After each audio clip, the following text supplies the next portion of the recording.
Buenas tardes, quiero darles una cordial bienvenida en nombre de la Fundación Caja Canarias y de la Fundación La Caixa a esta nueva conferencia del foro Nueva Economía, Nueva Empresa, que hemos titulado Actuales desafíos en el desarrollo de personas en las organizaciones y que forma parte de un ciclo de 2 videoconferencias en las que tratamos de abordar los desafíos para el empleo y la empleabilidad ante la crisis sanitaria.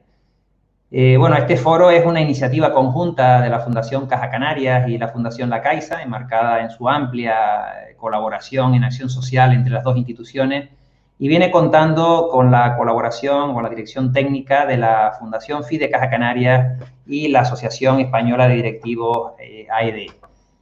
Bueno, contamos como invitados con el profesor José Aguilar, doctor en Filosofía y Programa de Desarrollo Directivo por el IES, y con la periodista y socióloga Rocío Celis, a los que le doy una cordial bienvenida y les traslado, bueno, nuestro agradecimiento por esta colaboración en el foro Nueva Economía, Nueva Empresa.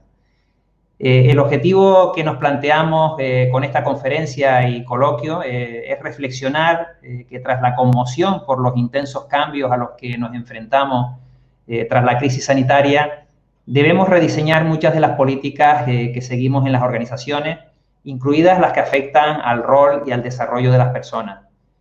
El profesor José Aguilar nos plantea que en un contexto de vínculos laborales más flexibles y deslocalizados, hay que definir qué personas necesitamos y cuál es el marco de relación que establecemos con ellas. Bueno, le paso entonces la palabra a Rocío Celis, que será la encargada de presentar a nuestro ponente invitado, a José Aguilar, de una forma más amplia y conducirá el espacio de debate final con las preguntas que nos planteen, tanto por el chat o que nos hayan ido haciendo llegar por el sistema de correo electrónico que hemos habilitado.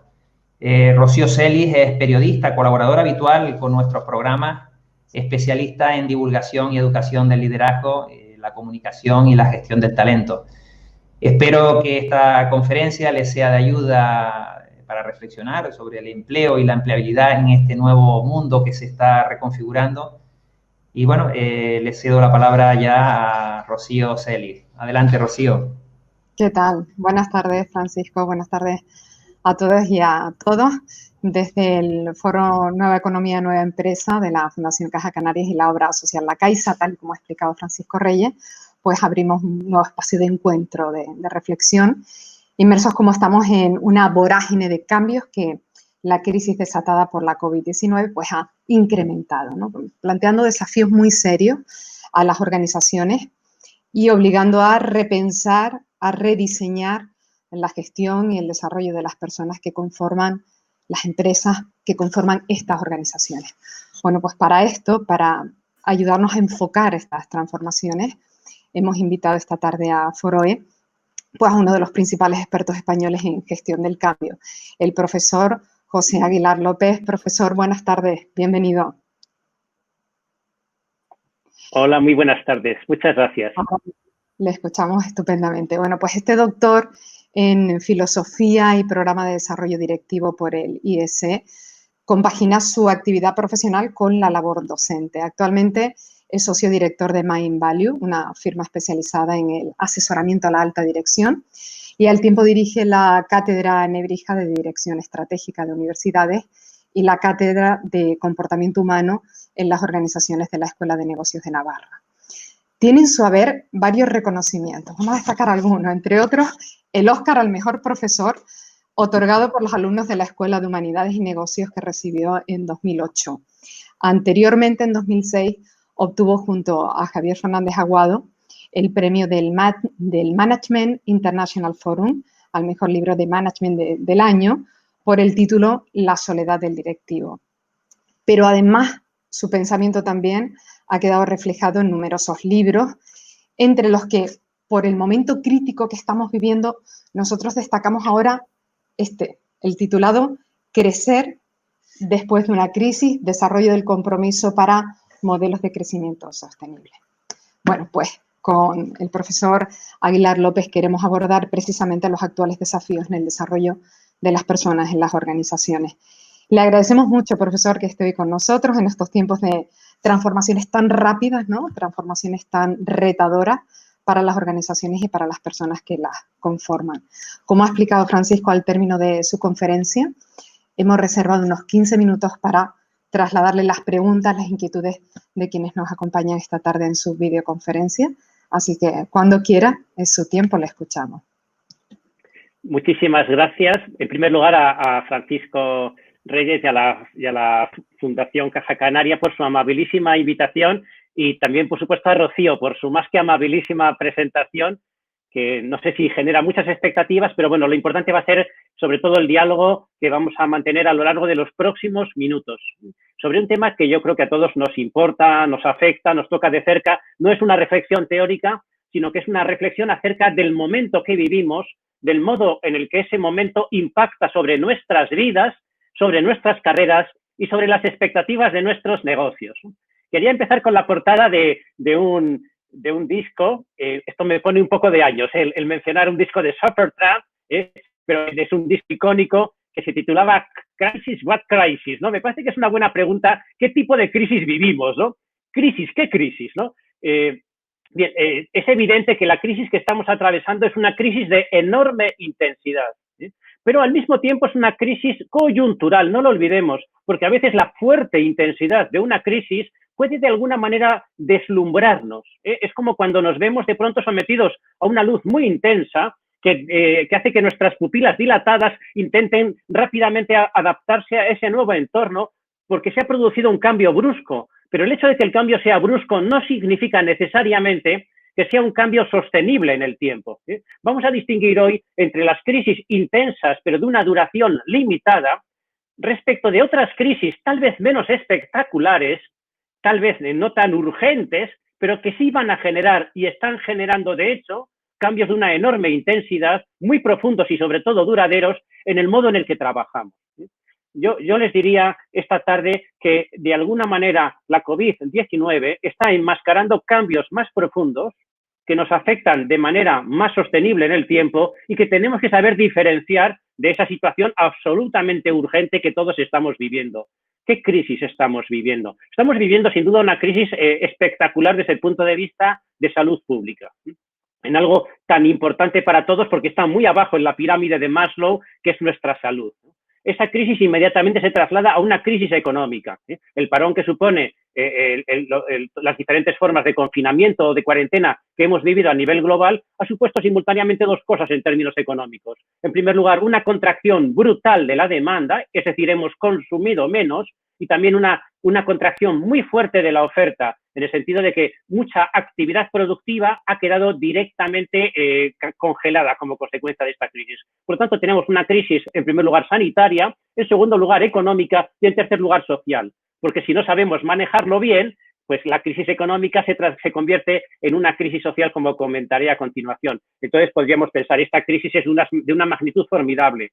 Y yo lo que quería destacar al comienzo es que efectivamente esta es la crisis que nos ha tocado vivir, la crisis que contaremos a nuestros hijos o a nuestros nietos, cuando ellos la estudien en los libros y que nosotros podremos relatar de primera mano, porque estoy seguro de que muchos de ustedes al comienzo de este año, sobre todo los que tengan responsabilidades de gestión, de dirección, habrían anticipado para estos meses de 2020 todos los escenarios posibles. Habríamos visto cómo se iban a desarrollar nuestras carreras o nuestros negocios en muy diferentes situaciones, pero seguro que ninguno de nosotros había previsto lo que realmente se nos venía encima, ¿no? O sea que 2020 ha sido un año que ha hecho saltar por los aires todas nuestras previsiones, todos nuestros cálculos y nos ha hecho enfrentarnos a una situación verdaderamente desconocida, al menos desde hace muchas décadas, porque pandemias ha habido siempre en la historia de la humanidad. Lo que pasa es que no en nuestra memoria reciente, ¿sí? Y sobre todo una situación pues que nos ha hecho improvisar, nos ha obligado a adaptarnos a una extraordinaria velocidad. No elegimos las crisis que vivimos, pero sí la actitud con la que las afrontamos. 2020 puede ser un mal año o un buen año según queramos, ¿sí? Es cierto que muchísima gente ha perdido el empleo. Es cierto que está siendo un año con un efecto demoledor sobre la actividad de muchos sectores, de muchas industrias, pero simultáneamente puede ser el año en el que pongamos las bases para maneras de trabajar inéditas, o al menos muy poco exploradas, que de alguna manera también nos introduzcan en una nueva etapa, en una nueva época. Bien, por lo tanto, esta es mi primera reflexión, la reflexión que tiene que ver con que lo importante en estos momentos es la actitud con la que afrontemos los acontecimientos a los que nos enfrentamos y sobre todo el aprendizaje que obtengamos a lo largo de estos meses. Bien, ¿qué ha cambiado en realidad desde el punto de vista del trabajo? Es decir, respecto de hace 6 meses, respecto de hace 4 meses nada más, porque a la altura de febrero todavía nos encontrábamos todos pues pensando que esto de la epidemia era algo que tenía impacto en China, pero que no iba a tener unas consecuencias efectivas sobre nuestras vidas. Bien, hay gente que piensa, y se repite mucho en estos días, creo que de modo exagerado, que básicamente lo que ha cambiado esta crisis sanitaria, la pandemia, desde el punto de vista del trabajo, es la tecnología. Muchas tareas que realizábamos de manera presencial han pasado a realizarse de manera no presencial, en online, en formato de teletrabajo. Entonces diríamos, ha habido una irrupción masiva de la tecnología en espacios laborales, en actividades profesionales que hasta este momento se desarrollaban fundamentalmente en contextos de presencialidad. ¿Es así realmente? Es decir, la tecnología ha dado un salto cualitativo. Nos enfrentamos a un momento en el que la tecnología está desarrollando claramente soluciones nuevas para nuevas formas de trabajo. Y mi respuesta, digamos, a riesgo de enfrentarme a la tendencia dominante en estos momentos es un rotundo no. La tecnología en estos meses no ha progresado apenas. Contamos básicamente en este momento de nuestra vida con las mismas herramientas que teníamos hace 4 o 6 meses. Básicamente en estos meses todos hemos empleado, si alguno no lo ha hecho, por favor que me lo diga en el chat, porque seguramente pues será una curiosidad. Prácticamente todos nosotros hemos empleado en términos profesionales alguna de las aplicaciones que ahora mismo están viendo en pantalla. Cualquiera de esas aplicaciones que nos han permitido trasladar nuestro trabajo y realizar un trabajo realmente colaborativo sin que sea necesaria la presencialidad.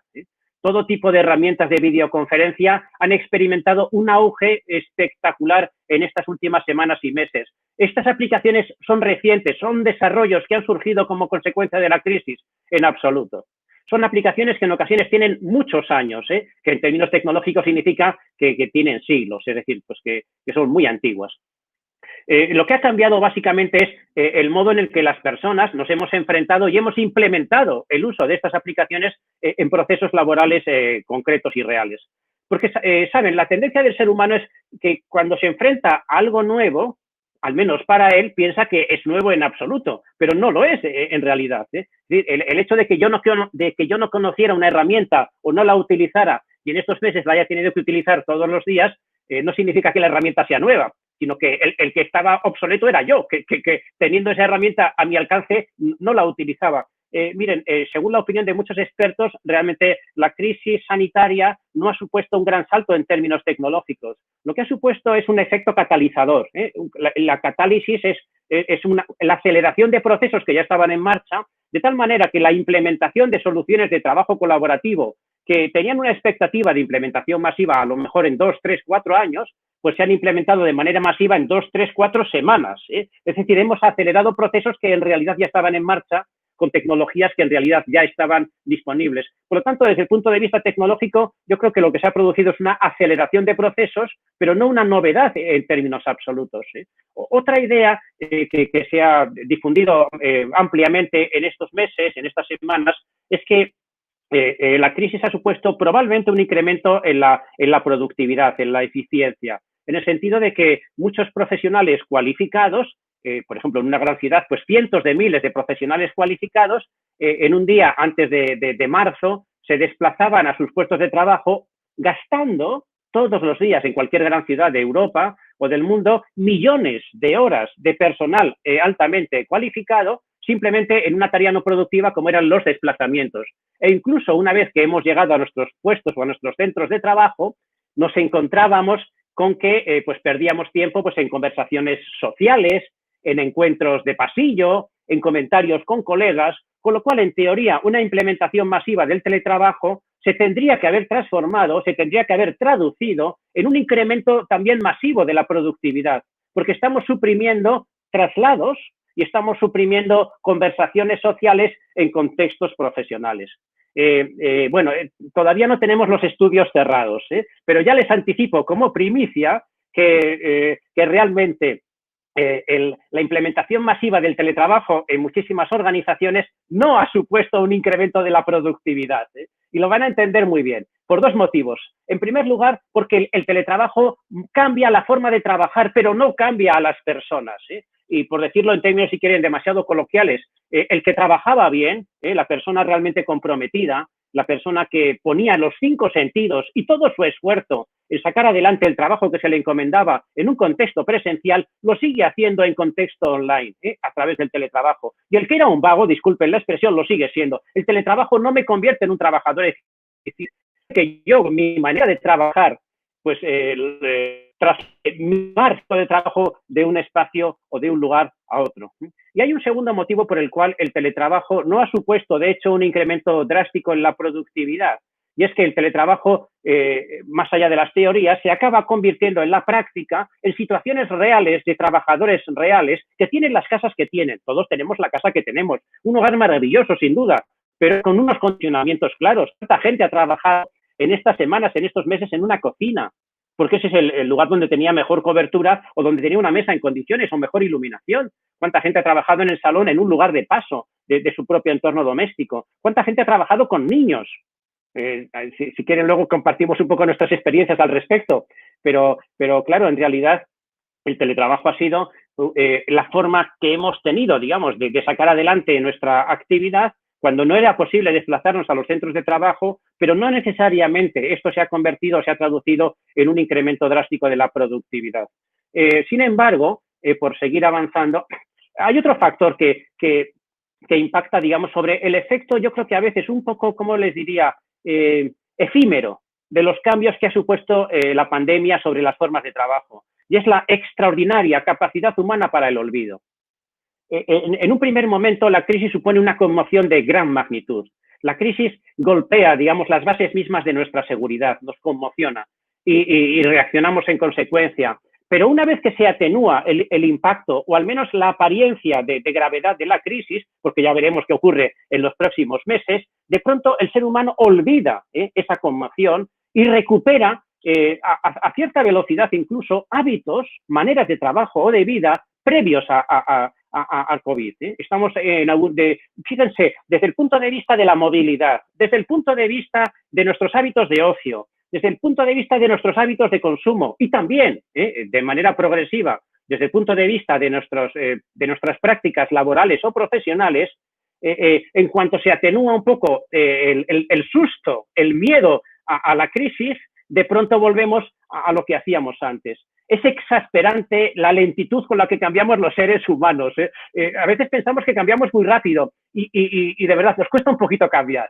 Y lo que hacemos son memes o bromas sobre la situación tan terrible que vivimos, porque el tomarse algo a broma y al hacer memes como el que aparece en pantalla, pues no es una manera más que es nuestra forma de relativizar algo que hace 3 semanas nos parecía enormemente grave y que hoy nos parece fundamentalmente un motivo de broma. Bien, sin embargo, por contar la historia completa, es cierto que el consenso de los expertos y lo que vengo observando en muchísimas organizaciones es que hay cambios que estamos experimentando en estos días que probablemente permanezcan en el tiempo. Es decir, que los cambios no son de tanta intensidad como a veces se nos dice, porque estamos volviendo, de hecho, a prácticas pre-COVID, pero, sin embargo, sí que hay cambios que aparentemente están permaneciendo y que van a permanecer en el tiempo. Y los menciono porque me parecen extraordinariamente positivos. Porque también hay que lanzar mensajes positivos en estos tiempos. Como solamente nos lamentemos por las cosas que hemos perdido, las lágrimas nos impedirán ver aquellas cosas que tenemos ante nosotros. El primer efecto que yo considero sostenible es una cierta relativización del presencialismo. Nos lo estamos tomando de manera más crítica. Recuerden, el presencialismo es esa valoración de la productividad o del compromiso de un trabajador simplemente por el número de horas que pasa en un espacio físico de trabajo. Lo cual es altamente engañoso, es decir, no hay una correlación directa entre contribución y presencia física. porque a veces hay gente que está presente, está de cuerpo presente, digamos, y disculpen la broma macabra, pero puedes estar con tu cuerpo en un lugar, pero tu mente está en otro. Por lo tanto, la mera presencia física no es garantía, ni siquiera es un factor que esté correlacionado con la productividad. Por lo tanto, yo creo que el presencialismo está recibiendo en estas semanas un cierto golpe de muerte, en el sentido de que ahora ya queda perfectamente claro que el hecho de que estemos en nuestras oficinas o centros de trabajo no necesariamente es algo que tenga que ver con nuestra productividad o nuestra contribución. Me parece que es un extraordinario avance como consecuencia de la crisis. El segundo cambio que yo creo que viene para quedarse es el cambio de las reuniones presenciales y viajes. Es decir, teníamos una práctica muy consolidada, muy arraigada, según la cual muchas situaciones profesionales, mucho negocio se gestionaba a través de reuniones presenciales, que iban aparejadas en muchos casos a viajes. Entonces, yo creo que el post-COVID, en el nuevo escenario al que nos enfrentamos, lo que haremos será medir con más cuidado cuántas de esas reuniones y cuántos de esos viajes son realmente necesarios y cuántos son prescindibles. En la medida en que ya hemos experimentado, hemos probado otras maneras de gestionar las relaciones, pues entonces vemos las reuniones presenciales y los viajes a aquellas situaciones o circunstancias que realmente lo demanden. Bueno, esto también tiene una lectura negativa, y es que es cierto que las organizaciones pueden ahorrar, pueden reducir costes transfiriendo parte de su actividad, de sus relaciones a contextos online, a videoconferencias, etcétera. Pero eso va a tener también un efecto negativo sobre sectores de actividad, sobre industrias muy importantes, como son la industria del transporte, como es la industria de la hostelería, de la restauración, porque la reducción de viajes profesionales pues también tiene un impacto sobre esas industrias. Todos saben que al final esas industrias viven del turismo, pero también viven, lógicamente, de un uso profesional de esos servicios. Y el tercer elemento que llega para quedarse, desde mi punto de vista, es que en los aprendizajes que avanzaban a una velocidad desesperantemente lenta, me refiero al manejo de todas las aplicaciones y de todas las soluciones para trabajo colaborativo, pues lo que hemos hecho es un máster. Realmente en estos pocos meses hemos hecho un aprendizaje intensivo y rápido, pues que ya lo mantenemos. En lo sucesivo, cuando tengamos que recurrir a esas herramientas o a esas formas de trabajo, pues ya tenemos el aprendizaje, tenemos el curso hecho. Bien, esos son los cambios que desde mi punto de vista vienen para quedarse. En los minutos que me queda, quería compartir con ustedes algunas ideas acerca de cuáles van a ser las competencias, cuáles van a ser las capacidades que desde mi punto de vista van a ser más demandadas en la etapa post-COVID. Es decir, cuando de pronto empecemos a relanzar la actividad, entonces pues nuestros profesionales, nuestros empleados y la gente a la que reclutemos, pues buscaremos en ellos determinadas capacidades que los hagan aptos y aptas para afrontar esta nueva etapa. Porque lo que está claro es que la recuperación no es volver a la casilla de salida. La COVID, aquello que llamamos recuperación o nueva normalidad, no significa que vayamos a hacer lo mismo que hacíamos hace 6 meses. Inevitablemente haremos cosas distintas. Espero que cosas mejores, pero me parece que es profundamente ingenuo querer construir el futuro tras una crisis de esta intensidad simplemente mirando el pasado. Es decir, rogando porque dentro de 6 meses estemos como hace un año. No funciona así. Realmente una crisis establece unas nuevas reglas de juego a las que tenemos que adaptarnos y que tenemos que definir.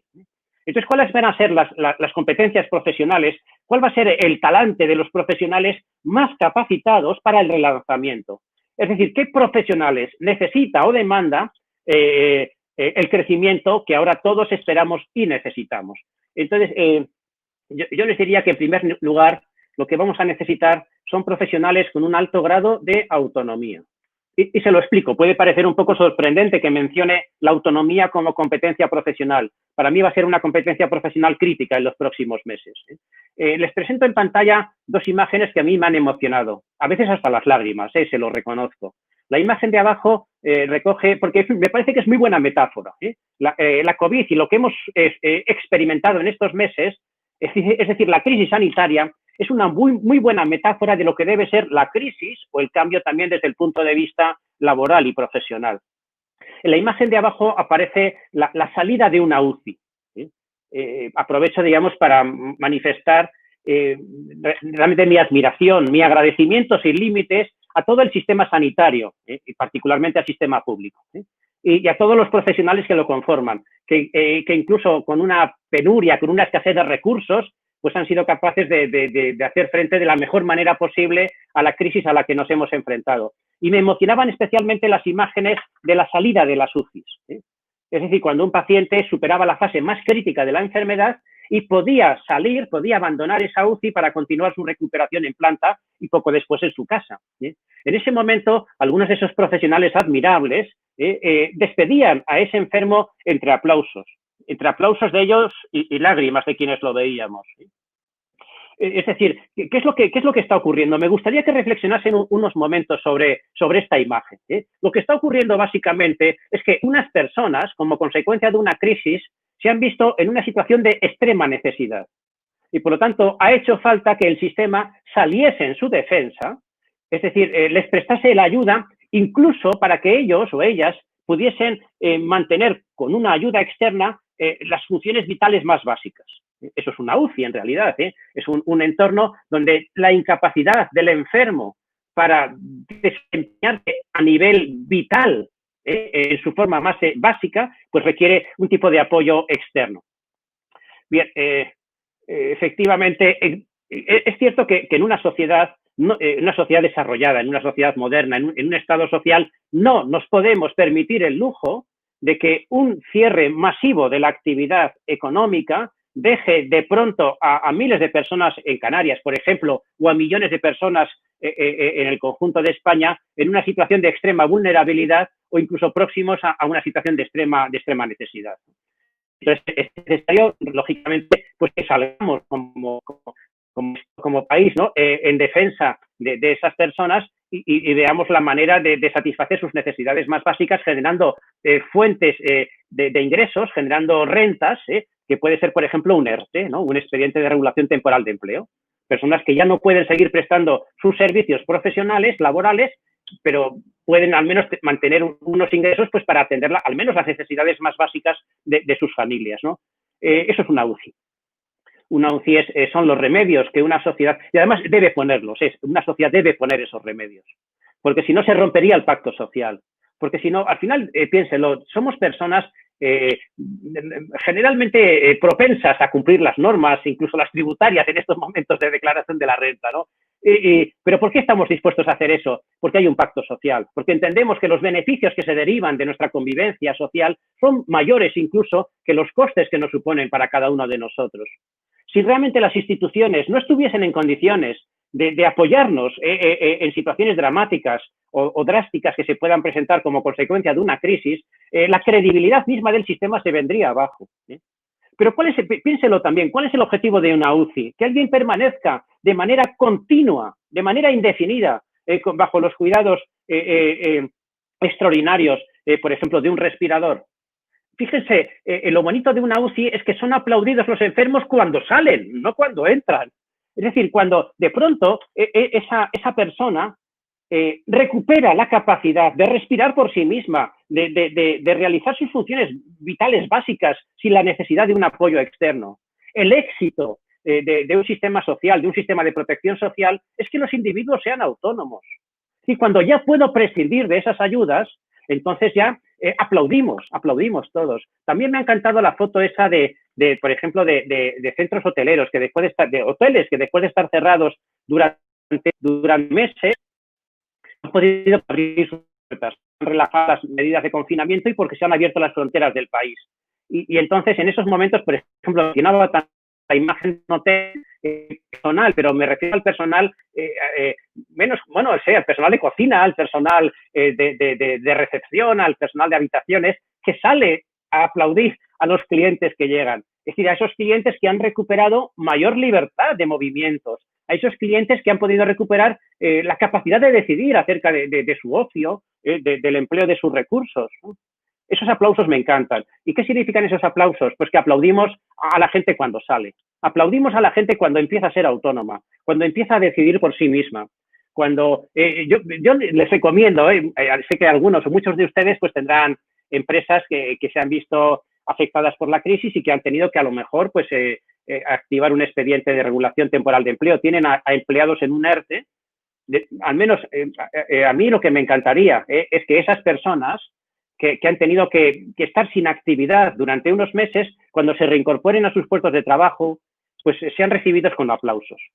¿Saben por qué? Porque esos aplausos no solamente expresan la alegría del empresario por poder reanudar su actividad, sino que también expresa la alegría por esos profesionales que abandonan una situación en la que no estaban creciendo, en la que sus cualidades, sus competencias estaban empezando a quedar obsoletas, porque al final la capacitación de un empleado, de un profesional, depende completamente del ejercicio.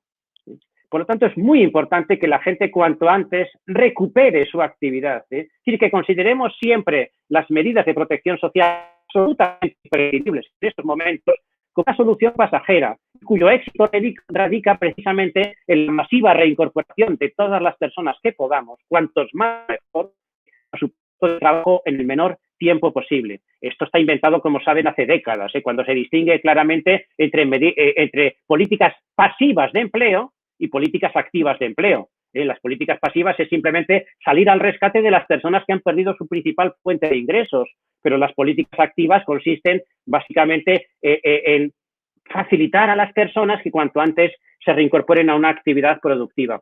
La pandemia nos hace tomar conciencia de nuestra vulnerabilidad, nos hace sentirnos frágiles, nos hace darnos cuenta de que nuestra arrogancia es ficticia, de que nos consideramos muy fuertes, de que nos consideramos muy poderosos, de que nos consideramos dueños de nuestros destinos y al final un poco de código genético en unas moléculas de ácido ribonucleico con un poquito de proteínas nos muestra que no somos nada, que realmente somos extraordinariamente vulnerables, pero al mismo tiempo nos hace tomar conciencia de nuestra fortaleza, de nuestra capacidad de sobreponernos a esas dificultades.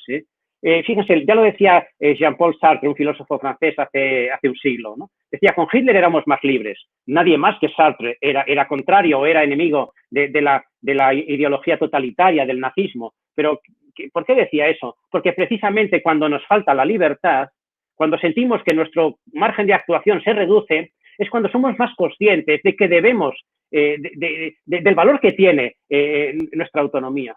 Necesitamos profesionales más autónomos. No me refiero a la figura jurídica con la que se relacionen nuestros colaboradores. Si tiene que ser mediante contrato laboral o mediante contrato mercantil porque técnicamente son autónomos, todo trabajador debería ser autónomo. Ya esté en régimen laboral o en régimen mercantil. Autónomo significa alguien dueño de su destino, alguien que no está solo a expensas de las decisiones que toman sus jefes o sus gobernantes. Alguien que se hace dueño de su destino. Alguien, por ejemplo, que toma la iniciativa en su propio desarrollo. Alguien que es proactivo en su propia formación. Bien, por eso yo les diría que la mayor amenaza para la empleabilidad no es un virus. El virus es una gran amenaza para el empleo, porque ha supuesto de manera inmediata la supresión, al menos temporal, de millones de empleos en un país como España. Pero no es la mayor amenaza contra la empleabilidad. Lo que amenaza de verdad la empleabilidad, es decir, la capacidad de un profesional para prestar servicios valiosos en un determinado mercado, es la rutina.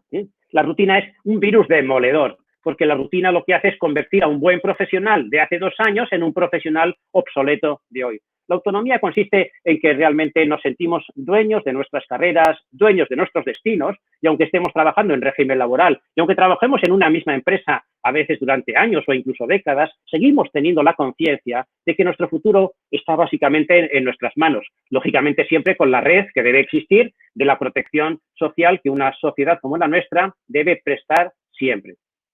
El segundo principio que quería mencionarles, después de la autonomía, porque la libertad siempre va unida a la responsabilidad. Necesitamos profesionales muy autónomos, es decir, con mucha iniciativa, con mucha creatividad, no rutinarios, porque si tenemos que reinventar industrias enteras, si tenemos que reinventar negocios, a veces casi desde cero, necesitamos profesionales que no sean rutinarios, que no sean simplemente meros ejecutores de instrucciones que dimos en el pasado, porque probablemente tendremos que hacer cosas distintas. Un profesional autónomo es un profesional imaginativo, es un profesional que sabe poner de relieve sus capacidades también de innovación, pero junto con la autonomía, junto con la libertad, también la responsabilidad. Porque de nuevo volvemos a la metáfora de la pandemia. ¿Qué ha supuesto la pandemia? De pronto, unas grandes medidas de protección que llevó, incluso en el caso de España y otros países, a un confinamiento prácticamente completo, pero en cuanto la amenaza aparece como algo más lejano o más tenue, de pronto lo que encontramos es un rapidísimo relajamiento en las medidas de protección y encontramos mascarillas por los suelos.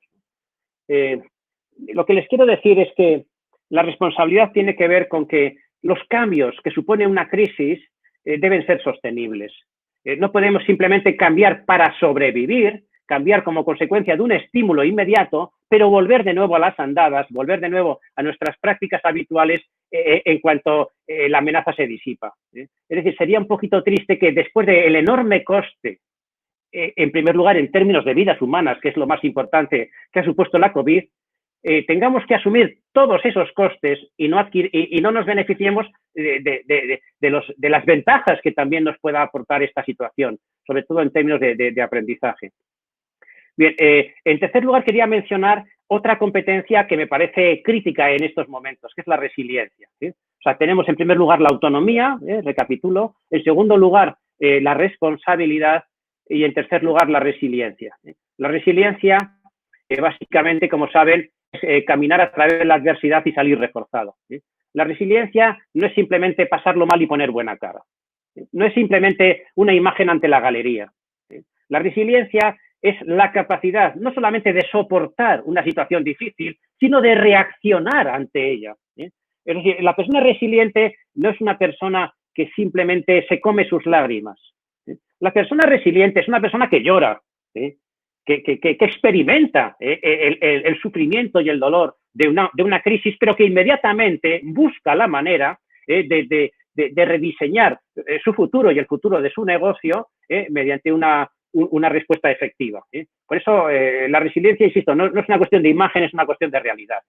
Alguna cosita sobre la resiliencia, porque me parece que es una competencia que hemos podido desarrollar especialmente en estos meses.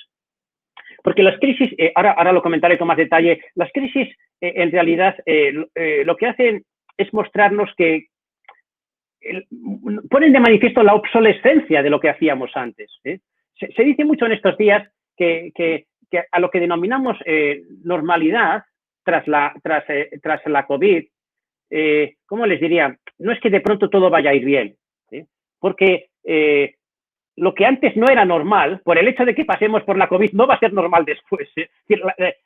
La recuperación hace que vuelva a ser normal lo que antes era normal, pero lo que no era normal no lo será. O sea, no sé si me explico, ¿no? Que en realidad la crisis lo que hace es poner de manifiesto que algunas o muchas de las cosas que hacíamos antes ya eran obsoletas.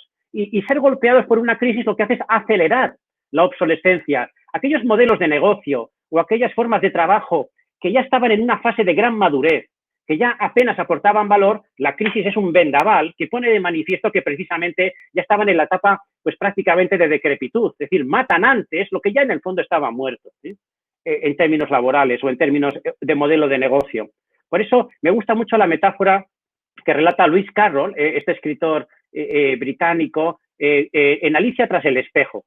Recuerdan que en Alicia tras el espejo hay un personaje muy interesante que es la Reina Roja, ¿sí? No hay que confundirla con la Reina de Corazones de Alicia en el País de las Maravillas. En esta novela fantástica de Lewis Carroll aparece este personaje llamado la Reina Roja, que en un momento determinado toma a Alicia de la mano y se pone a correr con ella a gran velocidad. Es decir, están como en un periodo de crisis, de cambio intenso. Y entonces cuando después de esa carrera Alicia, exhausta, intenta recuperarse, mira a su alrededor y se da cuenta de que el paisaje ha cambiado. Esto es lo típico de una crisis, un movimiento convulso en busca de la supervivencia, tras el cual de pronto nos encontramos en un escenario distinto. Entonces Alicia le comenta a la Reina Roja, qué curioso, porque estoy viendo, se da cuenta de que han llegado al mismo sitio, esta es la paradoja, ¿sí? Es decir, que después de esa carrera, ella mira a su alrededor y el paisaje es el mismo. Entonces, ¿qué es lo que nos está pasando ahora, de hecho? Y entonces se lo dice extrañado a la Reina Roja. Qué curioso, hemos caminado muy rápido en esta carrera pero veo que no hemos avanzado porque estoy en el mismo sitio. En mi país, cuando corro, llego a un lugar distinto. Y la reina roja le replica, ¿qué país tan extraño el tuyo? Porque en este país, para llegar al mismo sitio, hay que correr mucho. Y para llegar a un sitio distinto, hay que correr más. Creo que estamos en la paradoja de la reina roja. Es decir, podemos haber pasado una larga carrera como consecuencia de la COVID, pero sería un poquito frustrante que tras esa carrera volviésemos al punto de partida. Es decir, nos encontrásemos en la misma situación en la que estábamos antes de que nos golpease esta crisis. Ojalá corramos un poquito más rápido y la crisis sea un incentivo para llegar a un lugar diferente. Bien, un par de ideas sobre la resiliencia. ¿Cómo ser más resiliente? Les doy algunos consejos por si les sirve, ¿no? Porque al final resumo toda mi ponencia en 3 propuestas. Trabajadores más autónomos, es decir, más creativos, más innovadores. Trabajadores más responsables y, en tercer lugar, trabajadores más resilientes. En primer lugar, ¿qué es lo que frena o reduce la resiliencia de las personas? Determinadas dependencias. En primer lugar, la dependencia de las opiniones ajenas, a lo que llamamos la tiranía del like. Es decir, vivimos en un mundo global, en una especie de gran teatro del mundo, porque esto ya lo inventó Calderón de la Barca hace ya unos cuantos siglos, en el que estamos ante la vista de muchos y porque a veces no somos resilientes. Porque así como nuestros éxitos son alabados y celebrados por mucha gente y los exhibimos y reciben la aprobación de todos nuestros seguidores, también nuestros fracasos resultan muy patentes. Y el sentirnos a veces bajo la mirada intimidante de personas que nos juzgan, que nos valoran, hace que un pequeño fracaso, que un pequeño retroceso en nuestra carrera, que un pequeño retroceso en nuestro negocio, de pronto nos pese mucho. Nos pesa mucho porque lo están viendo muchos, porque somos demasiado dependientes, somos junkies, somos a veces adictos a la aprobación, al reconocimiento. ¿Cuántas veces se recomienda a los directivos que reconozcan los logros, las contribuciones de sus empleados? Y yo estoy de acuerdo con eso, pero hasta cierto punto, porque las personas realmente no deberíamos ser demasiado dependientes del reconocimiento ajeno, porque eso nos hace poco resilientes. Somos resilientes cuando realmente ante un problema, ante una dificultad, pues comparecemos ante el tribunal que realmente nos debe juzgar, que somos nosotros mismos. Una excesiva dependencia. Hay gente que va mendigando el like, hay gente que va mendigando el reconocimiento, la aprobación, y entonces se frustra cuando no lo consigue, ¿no? Las personas más resilientes que conozco, bueno, se alegran cuando alguien les reconoce un éxito, pero tampoco demasiado. Y desde luego no se ven muy alteradas, cuando ante un pequeño fracaso o ante un retroceso reciben también el juicio o la desaprobación de otras personas. Bien, esta sería la primera idea. La segunda idea, ¿cómo ser más resiliente? Reducir la dependencia del pasado. Es decir, en primer lugar, reducir la dependencia de la opinión ajena. En segundo lugar, reducir la dependencia del pasado. Aquí hay una frase muy conocida de Gandhi: no seas esclavo del pasado y los recuerdos tristes. Somos resilientes cuando nos proyectamos hacia el futuro. Cuando lo que estamos viendo es, no estamos todo el día hablando de la COVID, es decir, no incurrimos en el mismo error en el que he incurrido yo en estos 40 minutos, que es hablar de un problema que nos afecta, sino que hablamos de las soluciones, hablamos en realidad y pensamos en el futuro post-COVID, en la situación a la que nos vamos a enfrentar, en el mercado con extraordinarias oportunidades al que nos vamos a enfrentar en los próximos días. Y la tercera manera de ser resiliente es reducir nuestra dependencia de los pensamientos negativos. Es decir, del pesimismo.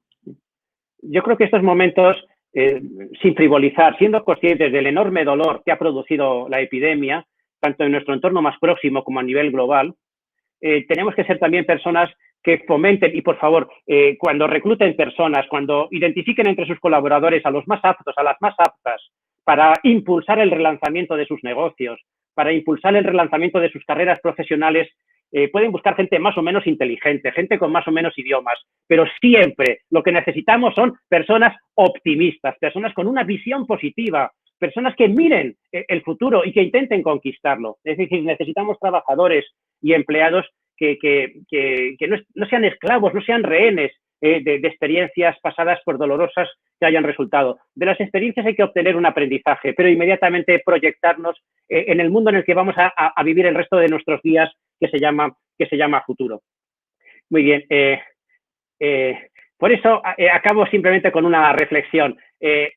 al coronavirus lo venceremos. No sé si dentro de 3 meses, de 6 o de un año. No sé en qué momento tendremos a nuestra disposición la famosa vacuna, pues que convertirá esta situación que vivimos pues en un recuerdo desvaído de nuestro pasado. Pero no existe de momento vacuna contra el miedo, ¿no? Y debemos vacunarnos o debemos inventarla, debemos realmente, de verdad, o sea, que cada trabajador es valioso. Hay algunos que son pues más cualificados, otros menos, todos aportan valor, pero el que no aporta valor en estos momentos es el GAFE, ¿no? Pues con este mensaje de optimismo, con este mensaje, digamos, de enfoque al futuro, de creatividad, de innovación, de un entorno diferente, pero que también nos va a ofrecer muchas oportunidades, tanto desde el punto de vista de negocio como desde el punto de vista de desarrollo de nuevas carreras, de nuestra carrera profesional, pues quería acabar estas reflexiones. Y ahora viene lo más importante, que es compartir con todos ustedes pues las ideas, los comentarios que quieran realizar sobre los temas que hoy hemos puesto sobre la mesa. Muchísimas gracias a todos por su atención y a su disposición para comentar lo que dan en los próximos. Muchas gracias. Bueno, pues muchas gracias, profesor Aguilar, por acompañarnos durante este tiempo. Ya tenemos a muchas personas participando en el chat en directo y además tenemos algunas preguntas que se han formulado anteriormente y que queremos elevarles, que queremos trasladarles. La verdad es que hay una gran cantidad de comentarios. Hay gente que opina que usted tiene gancho. Vamos a trasladarle ya alguna pregunta. ¿Qué opinas sobre la economía circular frente a la economía lineal en el área de relaciones laborales y recursos humanos de las organizaciones y en la política de empresa? Me encanta esta pregunta y además me encanta porque quería hablar de ese tema y no me ha dado tiempo. Entonces esta pregunta me da la oportunidad. Porque les dije al comienzo que la COVID es una crisis, de las crisis que se llaman instantáneas, crisis que surgen de la noche a la mañana, de una enorme intensidad, pero de efectos probablemente no duraderos. Si la COVID durará lo que tardemos en encontrar la famosa vacuna. Pero sí que me gustaría hablar, y esta pregunta me permite hacerlo, sobre las crisis menos tangibles, menos espectaculares, porque no aparecen de una manera tan clamorosa como una epidemia, pero que son mucho más importantes y que además van a condicionar a futuro nuestra vida mucho más que la COVID. Y una de ellas ha sido mencionada precisamente en esta pregunta, que es la crisis que tiene que ver con el cambio climático. Es decir, con la manera en la que nos relacionamos con nuestro entorno natural. Eso sí que va a condicionar nuestra vida en las próximas décadas y para las próximas generaciones. Cuando la COVID no sea más que un recuerdo o algo que aparezca en los manuales de historia, seguiremos lidiando con el cambio climático. Y es cierto que si la COVID ha traído de la mano el teletrabajo, economía circular. Esto, desde mi punto de vista, va a ser uno de los elementos que van a marcar el futuro del trabajo en las próximas décadas. Mire, y simplemente, bueno, me encantaría hablar mucho más sobre esto, pero en fin, por dar una respuesta pues a esta amable pregunta, yo les diría, los trabajadores, la fuerza laboral de nuestras empresas, es en este momento bastante consciente de la importancia de que nuestras empresas sean entornos de trabajo seguros. Es decir, que ellos o ellas mismas, cuando van a sus centros de trabajo, se encuentren con unas condiciones saludables y con un entorno de seguridad para el desarrollo de su actividad profesional. O sea, esa conciencia ya está muy instalada en nuestras empresas y organizaciones, pero tenemos que instalar otra conciencia. Y es que lo importante no es solo que las empresas sean saludables para quienes trabajan en ellas, sino que sean saludables para el conjunto de los ciudadanos. Es decir, yo anticipo una generación de trabajadores que van a ser muy críticos con el impacto que generen sus organizaciones sobre el entorno. Y hablo no solamente de la huella de carbono o sobre la gestión de los residuos, por supuesto hablo de todo eso, ¿no? Pero hablo en general de una cultura mucho más respetuosa con el entorno natural que hemos recibido en herencia y que debemos trasladar a nuestros hijos. Estoy convencido de que eso va a afectar de manera mucho más sostenida al mundo del trabajo que las circunstancias que estamos viviendo en estos momentos como consecuencia de la COVID. Entonces, aunque no, en fin, muchas gracias de verdad por esta pregunta, porque me ha permitido al menos mencionar este aspecto que va a ser mucho más importante en los próximos años que la situación que vivimos en estos momentos. Pues le agradecemos a Bernardo su pregunta. Lidia dice que le ha gustado la reflexión sobre la autonomía como forma nueva de trabajo de empleabilidad. El Alep dice que la autonomía también podría indicar que todos nos autoempleemos como trabajadores que trabajen por proyectos. Eso tiene sus pros, pero también dice tiene sus contras. No te van a pagar por calentar sillas, sino por hecho, ¿no? Así es, totalmente. Vamos hacia ese modelo, que es un modelo que choca un poco con la cultura muy arraigada, con la cultura dominante en algunos países. Es una cultura en la que la permanencia en una empresa se considera algo, el escenario más previsible. Es decir, que cuando alguien comienza a trabajar en una empresa, si no pasa nada raro, si no surge ninguna circunstancia especial, el escenario más probable es que continúes de manera indefinida en esa misma organización, mientras la propia organización siga existiendo. Ese es un paradigma que se está rompiendo. Precisamente el tomar conciencia de la vulnerabilidad, el tomar conciencia de la incertidumbre, hace que las personas, como muy bien se ha comentado en esta pregunta, nos enfoquemos más a proyectos que a empresas. En estos momentos, el compromiso, es decir, la vinculación fuerte de las personas, no es tanto con empresas como con proyectos o con otras personas. Y en ese sentido me parece que es un cambio cultural importantísimo. Y sobre todo las nuevas generaciones, es decir, la fuerza laboral que en estos momentos accede al mercado de trabajo, lo tiene clarísimo. Imagínense, por ejemplo, un muchacho, una muchacha que ha hecho sus estudios primarios durante la crisis económica del 2008 y que está acabando sus estudios universitarios durante la COVID. Pues ese muchacho, esa muchacha tiene muy claro que vivimos en un mundo incierto, con lo cual vincularse de manera estable a una organización pues les parece ciencia ficción. Es decir, se plantean su carrera profesional en módulos más cortos, es decir, como una vinculación fuerte, son comprometidos. Lo que pasa es que no se comprometen con una entidad abstracta, sino que se comprometen con realidades muy concretas, con proyectos que tienen unos objetivos, tienen una fecha de comienzo y una fecha de finalización. Vamos hacia ese modelo que da miedo. Da miedo sobre todo porque antes considerábamos seguro que pues estar en una empresa y tener unas expectativas de permanencia en ella de manera casi indefinida. Ahora la seguridad no tiene que ver con el hecho de disponer de un contrato laboral indefinido. Ahora la seguridad se deriva más bien, no está en un papel, ahora la seguridad está en mí mismo o en mí misma en la medida en que me cualifico de manera constante para dar una respuesta valiosa a las demandas cambiantes del mercado. Vamos a trasladarle alguna pregunta también que nos llegó en la elaboración de la videoconferencia, ¿no? En la preparación. Juan Alberto dice, ¿qué recomendaría a las personas mayores de 45 años en busca de trabajo y con pocas oportunidades por su experiencia o por su trayectoria profesional?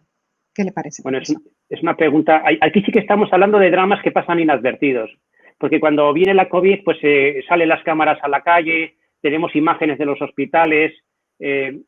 A mí también me parece que es muy interesante, como ha hecho esta persona, también poner el foco sobre dramas que en ocasiones no están en los titulares, que son los dramas de profesionales, pues que después de quizás de 20 años, quizás de carrera profesional, en los que han prestado buenos servicios, por la razón que sea, pierden un poquito pie con la carrera que estaban llevando y de pronto les cuesta mucho recuperar.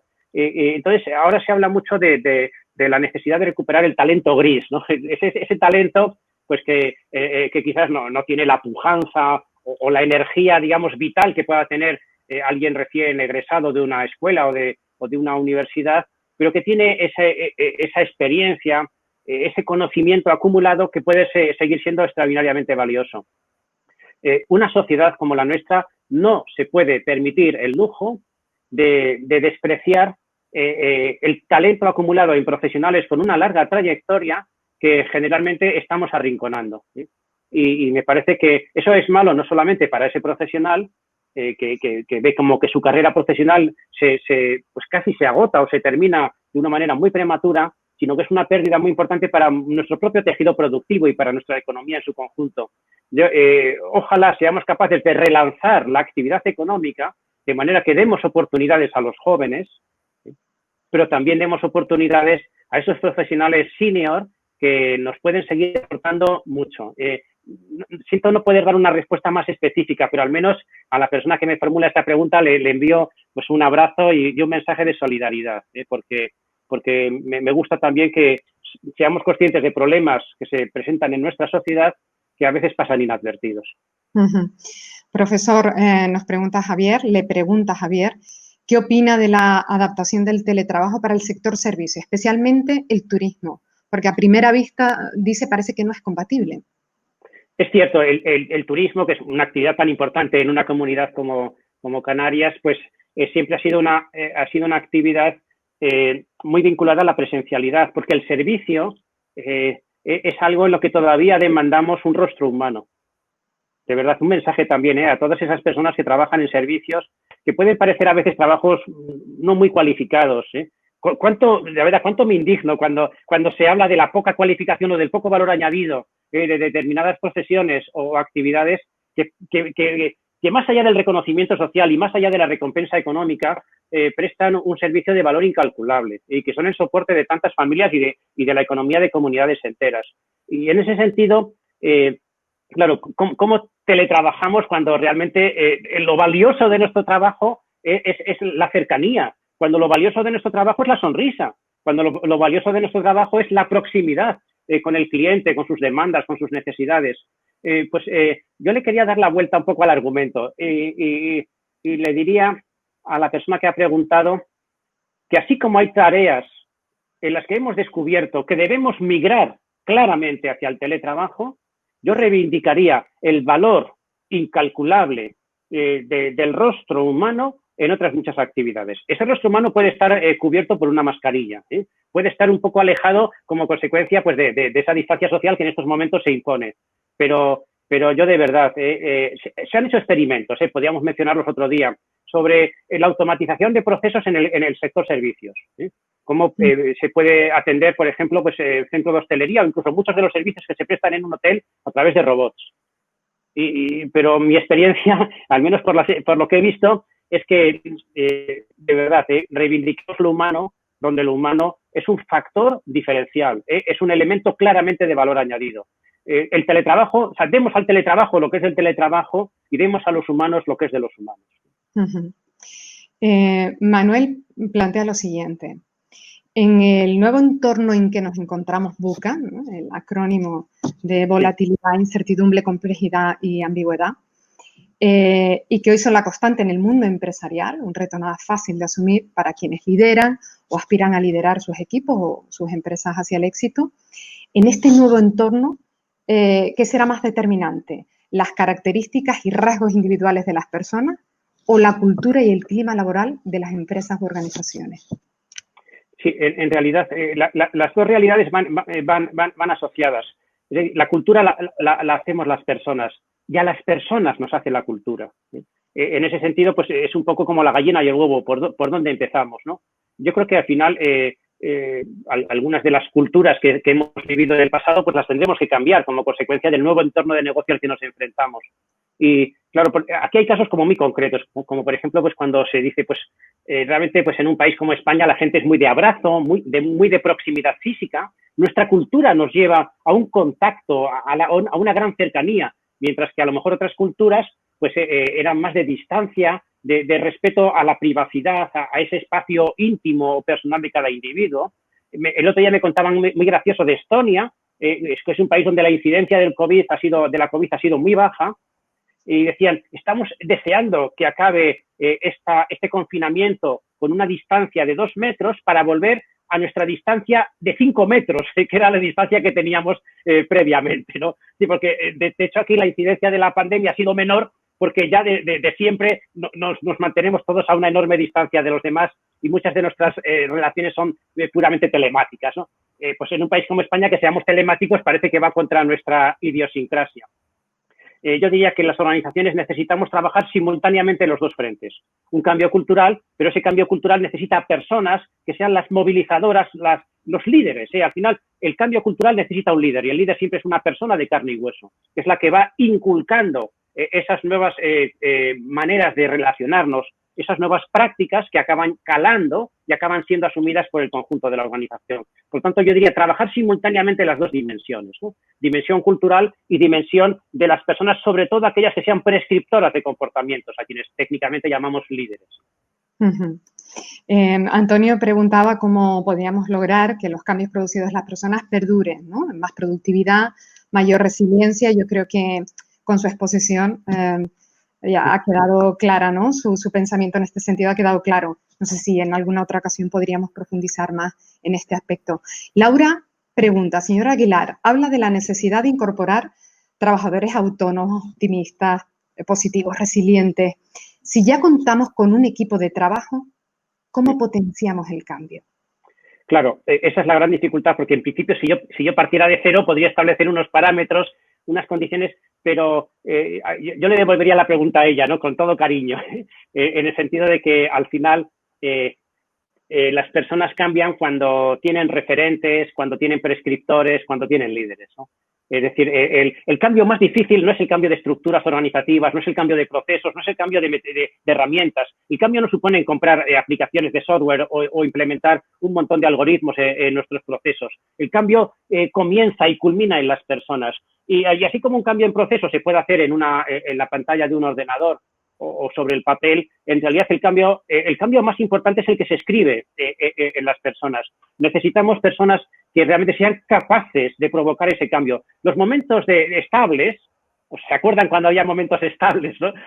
Son momentos de gestores, de personas con buenas cualidades de gestión. Los momentos de crisis son momentos de líderes. O sea, el líder no tiene por qué estar siempre. El líder es demandado específicamente en estas situaciones, porque el líder no es alguien que diseña extraordinarios procesos o que implementa fantásticas herramientas. El líder es el que escribe cambio a las personas. Es difícil, lo sé, porque las personas todas tenemos nuestras rutinas y nuestras inercias, pero esa es la función. Yo les diría que quienes, de todos ustedes, quienes dirijan, quienes tengan responsabilidades de supervisión sobre otras personas, que piensen que su rol en estos días cambia. Su rol hasta estos momentos era un rol de organización, de asignación de tareas, y su rol probablemente en las próximas semanas sea un rol de influencia sobre las personas. Qué lástima que tengamos a pocos directivos en nuestras organizaciones capacitados para ejercitar este segundo rol. Tenemos tanta gente preparada para organizar, para asignar tareas, para controlar, pero tan pocas personas capacitadas para influir de manera efectiva sobre los comportamientos de las personas. Uh-huh. Bueno, vamos casi a ir concluyendo, profesor.